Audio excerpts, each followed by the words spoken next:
નમસ્કાર દર્શક મિત્રો, હું છું રાજકમલસિંહ રાજપૂત ને આપ જોઈ રહ્યા છો છોટાઉદેપુર ક્રાઇમ ન્યૂઝ। તો વાત કરીશું છોટાઉદેપુર જિલ્લાની।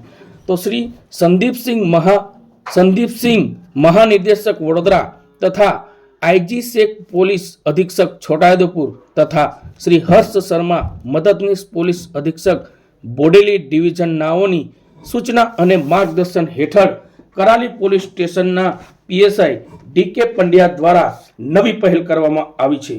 એનસીપીસીઆર ની માર્ગદર્શિકા હેઠળ છોટાઉદેપુર જિલ્લાના કરાલી પોલીસ સ્ટેશનમાં ચાઇલ્ડ ફ્રેન્ડલી કોર્નરની રચના કરવામાં આવી છે, જેનો મુખ્ય હેતુ એ છે કે પોલીસ સ્ટેશનમાં આવતી મહિલાઓ સાથે આવતા બાળકોના હિતનું રક્ષણ મળી રહે, તેઓને ભયમુક્ત વાતાવરણ મળી રહે તે હેતુથી ચાઇલ્ડ ફ્રેન્ડલી કોર્નરની રચના કરવામાં આવી છે।